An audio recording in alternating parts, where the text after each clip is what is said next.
Hello Aries, my name is Paul and this is Dove and Serpent Tarot. This is going to be a general reading, so try to be open and receptive to whatever may come through during our time together.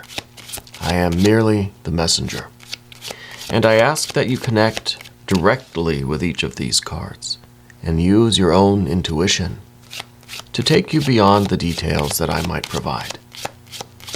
And if there is anything you need me to pray over, or meditate upon, or send positive energy toward, please let me know.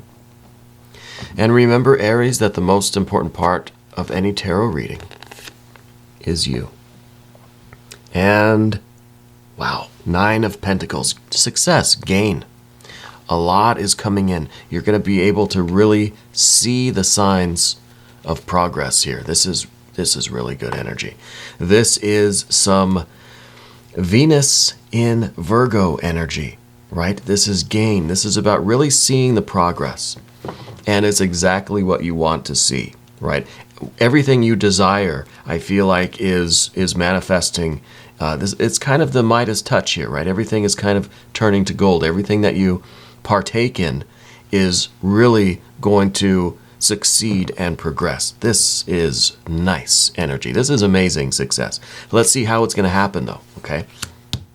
Well, with a little bit of magic, a little bit of happiness, a little bit of uncertainty in the past here, with some innovation, and tying up loose ends, getting things done. Very cool.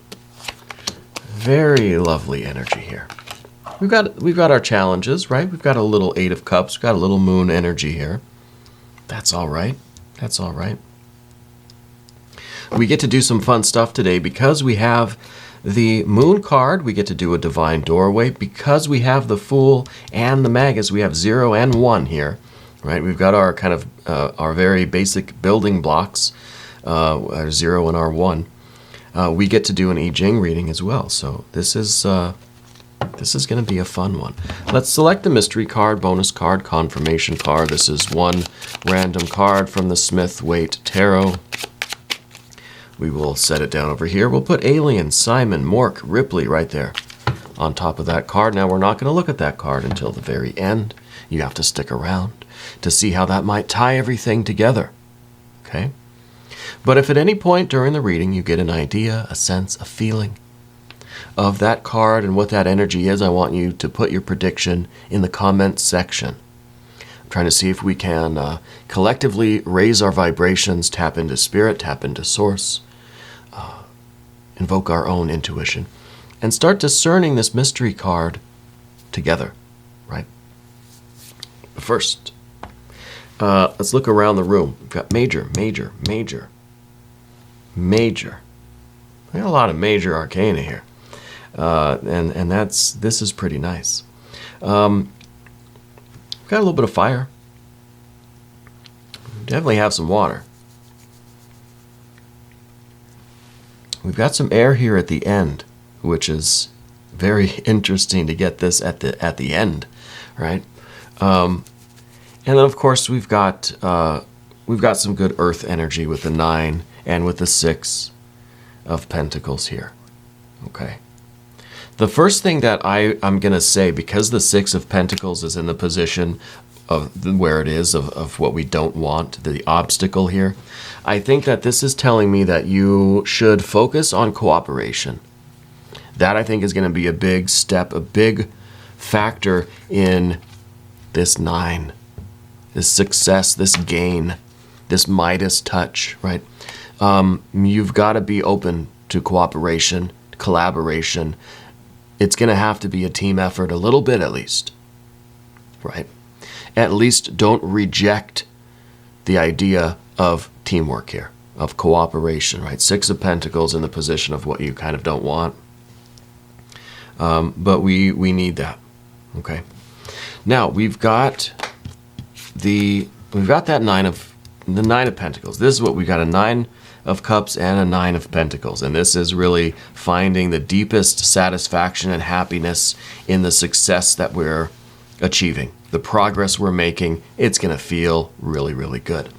But we've got this major arcana energy to kind of deal with. These are the influences here. First of all is this magician. Magus, Mercury, the illusionist, the performer, the trickster. It's, this is kind of taking ourselves a little bit too seriously, maybe. Let's loosen up, right? This is the magician that is on stage and is very stuffy, right? Their tie is too tight, right? You gotta loosen your tie a little bit. It's that kind of energy that is almost very, very rigid, you know? Doesn't want anybody else on stage. Doesn't want to be overshadowed by anyone else, right? You don't want anyone to outshine this energy. This is kind of the showman. This is, but someone that takes their craft very, very seriously. Okay? And I think this is a good energy. It's focused. It's a one. It's singular. It's I have this plan, this objective, and nothing can stop me. This is very good energy. But at the same time, right? There's light and shadow in every card, right? I don't need the magician to come out upside down for me to say that maybe the magus, the magician, could be a little bit too intense, a little bit too focused, a little bit too singular, a little bit too isolated, a little bit too stuffy, strict, rigid, gotta loosen the tie. And I think that's why we've got the 0 up here too. This is the exact opposite. This is someone that doesn't have an objective. This is an energy that doesn't have any kind of concentrated focus. It's completely diffuse. It is, it's just wandering in every direction all at once. The exact opposite of this. It is the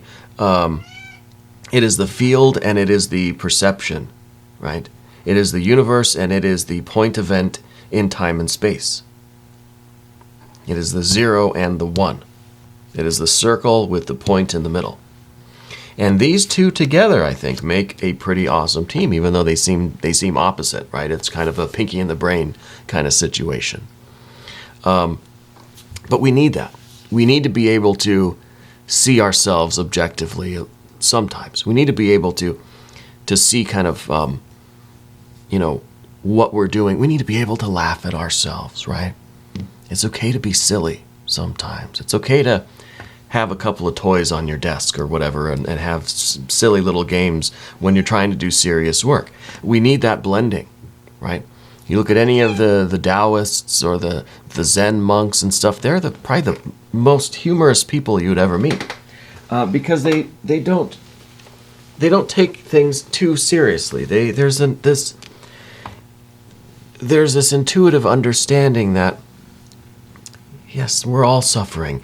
The existence is suffering, right? I mean, I bet the Buddha probably too was a very humorous person, you know. And I don't mean that you have to kind of make a mockery of everything or make everything into a joke.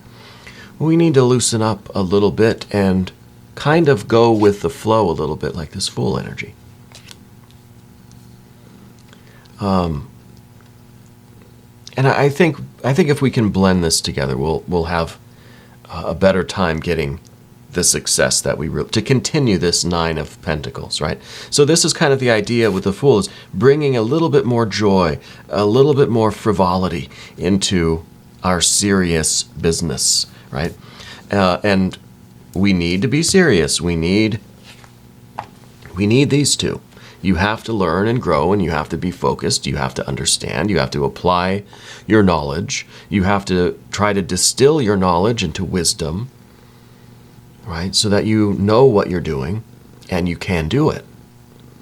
You have to have the skill, right? The intelligence. But a little bit of Fool is a good thing. Bring a little bit of joy into your daily grind, you know? And I think that's really going to add to this 9 of Cups. That's going to increase this feeling of satisfaction physically, mentally, emotionally, and spiritually, creatively. At the top, 3 levels here, right? And that's how we get things done. In the future, we've got the Four of Wands. Now the Four of Wands is, this is kind of winning the small battles in the context of the greater picture, right? This is also the idea that we kind of need to, the fire energy here with the expansive wands here, there's a limit to them, right? There's the outside of there's the ring here. This is kind of the idea of a campfire, right? When you stop for the night, you don't just set something on fire and that's how you keep warm and cook your food. No, you have to get some stones, put them in a circle or whatever, maybe dig a little pit. You have to contain that fire. Otherwise, you're probably going to set the whole forest ablaze, right? We don't want that. So you have to be responsible with your creative vital energy, because that creative vital energy is kind of the unseen source of all of this, like we have with our Totwa card for this cycle. The fire that's within, this is kind of the same thing. This is the fire in the middle, but we've got earth around that central fire.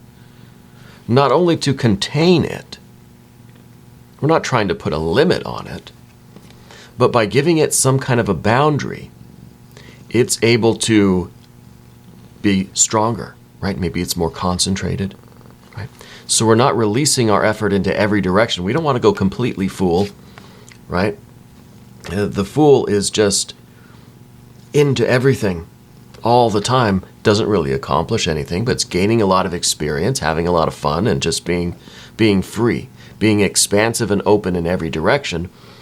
And this is a little bit different. This is that the will to expand in every direction, but we're putting a limit on it. Right, we're giving ourselves a boundary here. That's why we put the stones around the fire, around the campfire, so that we can have a nice concentrated fire that's warm and bright. It will last a lot longer, and we can cook our food, we can warm our feet, dry our socks, we can go to sleep, and it'll still be there in the morning. And then, of course, we would extinguish the fire and put the stones back, and we'd continue on. It's a temporary thing, right? And this is that kind of creativity that we know is always there. And when we have a project, we know that we can light the fire and do what we need to do and then move on to the next one. It's not the worry that if I finish this project, then my creative fire's gone. No, it's like fire. There's fire in this room right now, right? I just have to do something to evoke it, to manifest it, but it's here right now. You know, if I had the right kind of stick and whatever, the shoestring, I could probably manifest some fire. Maybe not. I haven't really done that before. But fire exists. Where does it go when you blow, like when I blow the candle out, where does the fire go, right? It's the same thing with your creative energy, I feel. And we need to understand that tying up these loose ends and getting these kinds of daily tasks done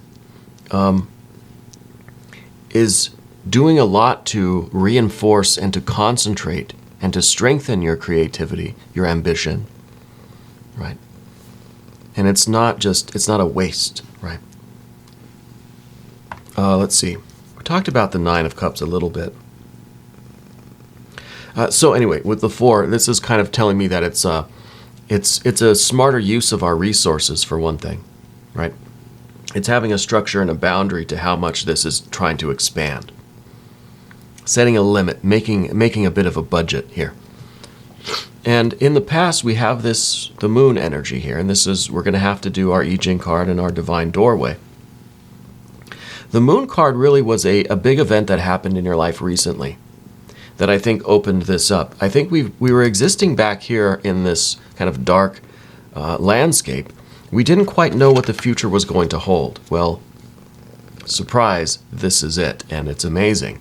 But when we're still back here, it's kind of this reluctance to move forward because we can't really see what's in front of us. And maybe this divine doorway, this is, I use these divine doorway cards anytime I get either a moon, a hanged man, or an eon judgment card. Because to me, those are doorway cards, right? So I think that we were, and we might still be, in front of this doorway, right on the threshold here, in this liminal space. And we might be uncertain about the future. So we're hesitating, okay? Because the moon is that kind of the darkness just before the dawn. It is the darkness of the new moon, right? But we should be confident that the moon will start waxing again, or that the sun will rise, you know. But it still creates a little bit of apprehension. Let's see what our divine doorway says about this doorway here. It says yes. It says, kiss the ground and touch the sky. Your soul is set now to leap and fly. So I think this is kind of, this is really cool. I like these cards. Look at that. Look at that image. Just dancing through that doorway. And maybe this is part of the reading that we have for you today, is saying, hey, look, you can say yes to this doorway. Whatever is right in front of you right now, say yes to it. Kiss the ground and touch the sky. Your soul is set now to leap and fly.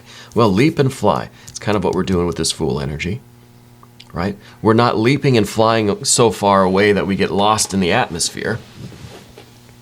But there is this idea of, hey, you can have fun. You can celebrate. You can experience joy.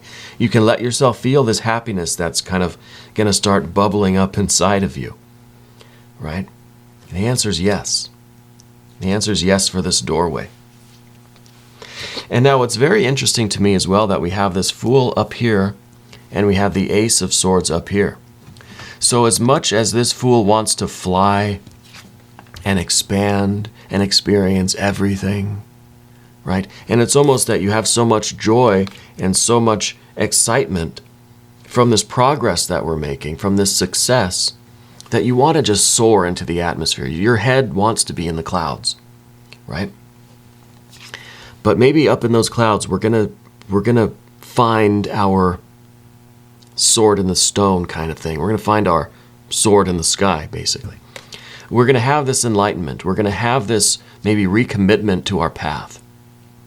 We're gonna discover this truth. So it's kind of like the Fool. This is Percival. This is just kind of wandering around, discovers a truth.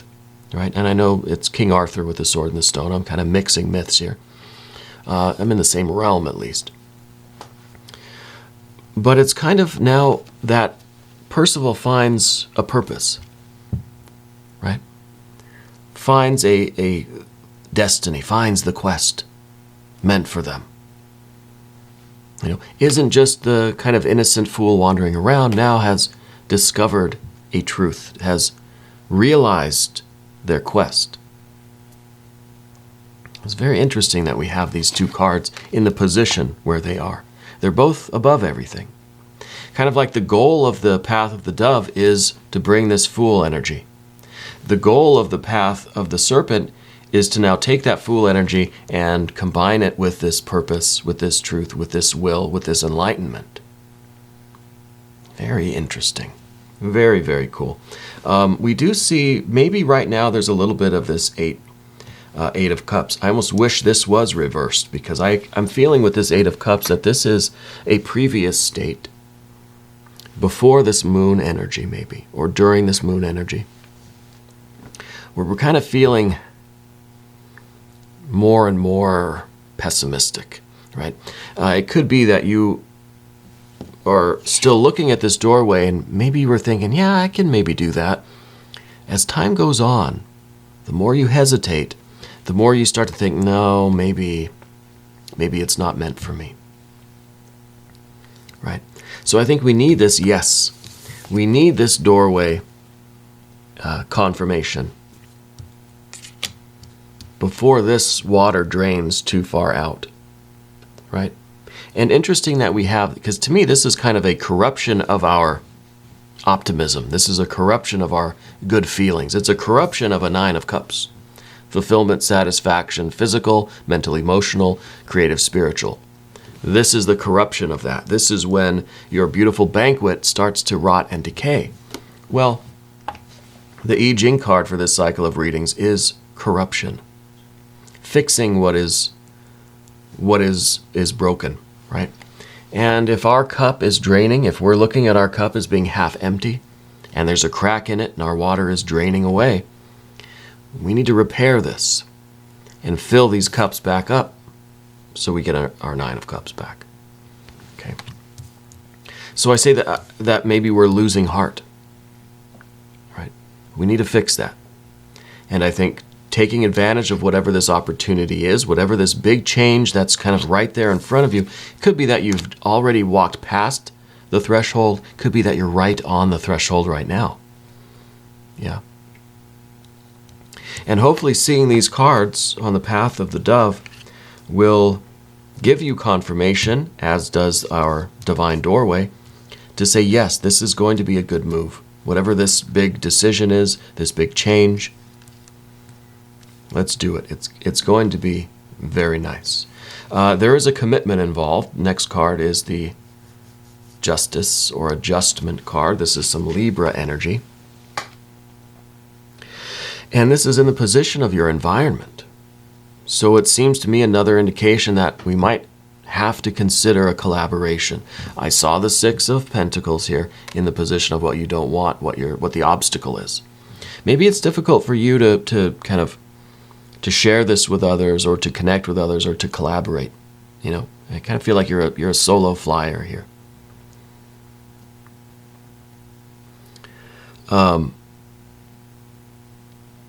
But we need to consider that it's time to find the right combination. It's a good time for relationships, okay, however this manifests for you. And the main point here is that it has to be relationships. You see what that figure's holding is exactly this Ace of Swords. That's what is down here. So this is telling me that once you are able to find your purpose, once we grab this destiny, this path, once our full energy can be united with that path, then I think we have a standard by which we can judge all of our choices, actions, decisions, and our relationships. Right?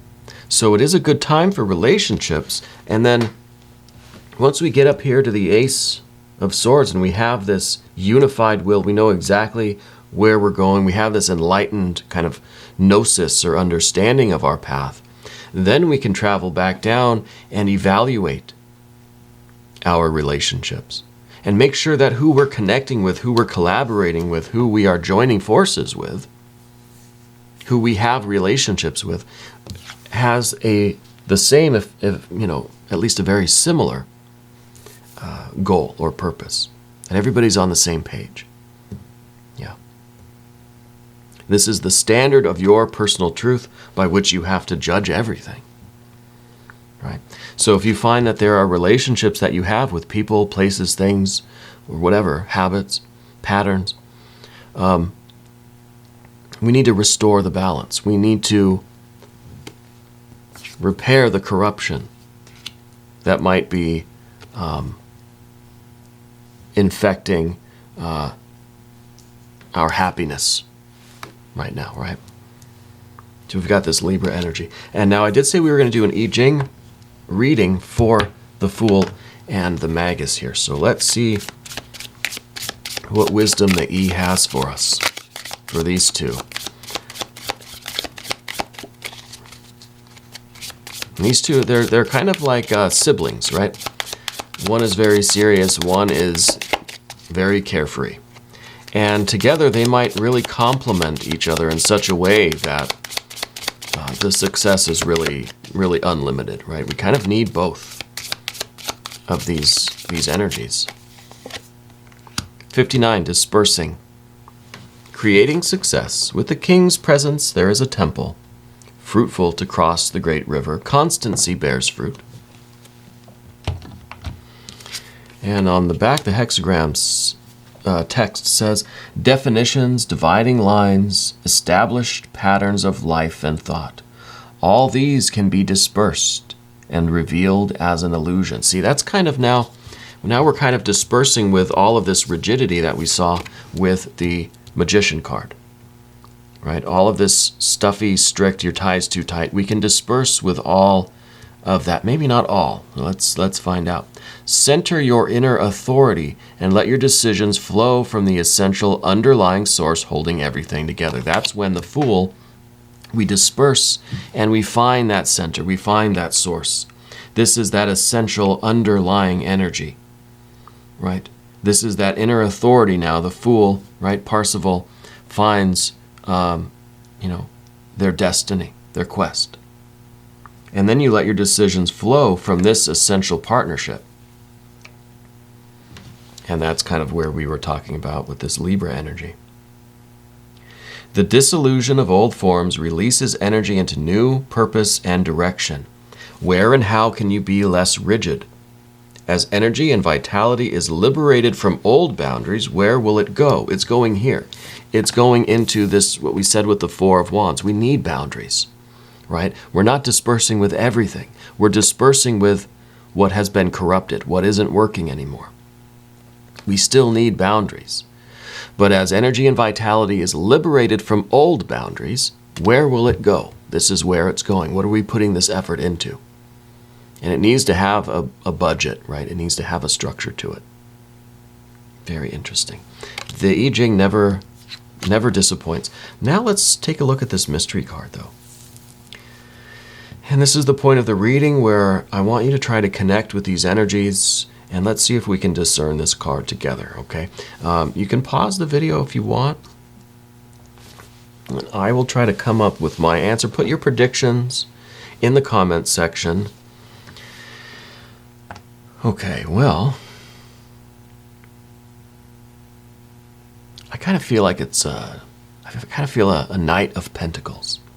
Yeah, kind of feel like that cardinal earth energy, that we're ready to move mountains, that we're invoking this kind of energy a little bit. We have that spiritual vision to see the kind of long distance manifestation, right? So let's see what we have.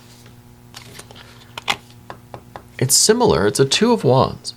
But the image on there is kind of like someone who is invoking that spiritual vision, right? Has the globe in front of them and is looking out and seeing like, this world is mine, right?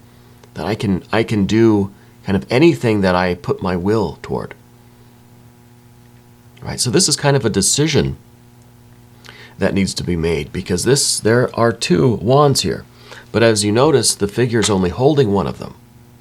Right? One of them is kind of fixed to where you are now.